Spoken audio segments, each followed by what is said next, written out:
China నయ చరిత్ర చందమామ అవలి మట్టి భూమి మీదకు ఆ దేశం ఏం చేసినా అంతే అందరూ నడిచే బాటలో కాకుండా కొత్తగా చేయాలని ప్రయత్నిస్తుంది తనకు అసాధ్యం అన్నది లేకుండా చేస్తుంది ఇప్పుడు కూడా అలాగే ఓ అద్భుతాన్ని ఆవిష్కరించింది మరే దేశానికి అయినా అది సాధ్యమవుతుందా అంటే అది చెప్పలేని పరిస్థితి కనిపించని అటువైపు నుంచి మనకు కనిపించే చంద్రుడు ఒకవైపే అవతలి వైపు ఎప్పటికీ కనిపించడు అలాంటి చోట నుంచి మరే దేశానికి ఇంతవరకు మట్టి శిథిలాలను తీసుకురావడం వీలు పడలేదు అలాంటి పనిని సులభం చేసింది చైనా ఆ దేశానికి చెందిన లూనార్ ల్యాండర్ చాంగే 6 వ్యోమనౌక ద్వారా ఈ పనిని సుసాధ్యం చేసింది భారత్ సహా అనేక దేశాలు చంద్రమండల యాత్రలు సాగించాయి వాటిలో దేనికి ఈ పని సాధ్యం కాలేదు చైనా తన లూనార్ ల్యాండర్ చాంగే 6 ను మే 3న ప్రయోగించింది ఇది చంద్రుడి అవతలి వైపు ఉన్న మట్టితో ఉత్తర చైనాలోని ఇన్నర్ మంగోలియాలో మంగళవారం సురక్షితంగా దిగింది కాగా లూనార్ చాంగే దాదాపు 53 రోజులు ప్రయాణించింది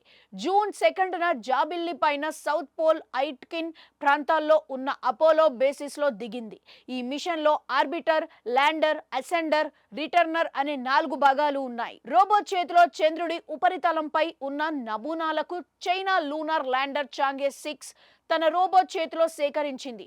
డ్రిల్లింగ్ యంత్రాన్ని దీనికోసం ఉపయోగించింది కిందనున్న ప్రాంతం నుంచి మట్టిని తీసుకొని వచ్చింది ఆ నమూనాల్లో ఏమున్నాయి చాంగే 6 తెచ్చిన నమూనాల్లో 2.5 మిలియన్ల ఏళ్ల అగ్నిపర్వత శిలలు ఉంటాయనేది చైనా శాస్త్రవేత్తల అంచనా వీటిపై పరిశీలన జరిపితే చంద్రుడికి రెండు వైపులా ఉన్న భౌగోళిక వ్యత్యాసాలను సంబంధించి పలు ప్రశ్నలకు సమాధానం దొరుకుతుందని భావిస్తున్నారు ఒకవైపే ఎందుకు కనిపిస్తుంది చంద్రుడికి ఒకవైపే ఎందుకు కనిపిస్తుంది మరోవైపు ఎప్పటికీ ఎందుకు కనిపించదు అనేది చాలా మంది సందేహం భూమికి సహజ ఉపగ్రహం చంద్రుడు మనకు కనిపించేది మాత్రం ఎప్పటికీ ఒకటి వైపు దీనిని ఇంగ్లీష్లో నియర్ సైడ్ అంటారు ఆ కనిపించని రెండో భాగాన్ని ఫార్ సైడ్ గా పిలుస్తారు అమెరికా సోవియట్ యూనియన్ తో పాటు చైనా కూడా పలుసార్లు నియర్ సైడ్ నమూనాలని భూమికి తెచ్చాయి ఫార్ సైడ్ నుంచి తీసుకురాలేకపోతున్నాయి ఇప్పుడు ఆ పనిని చైనా చేసింది చంద్రుడి రెండు ప్రాంతాలు దేనికవే భిన్నంగా ఉంటాయని ఇప్పటికే తేలింది ఇటువైపు కాస్త చదునుగా అటువైపు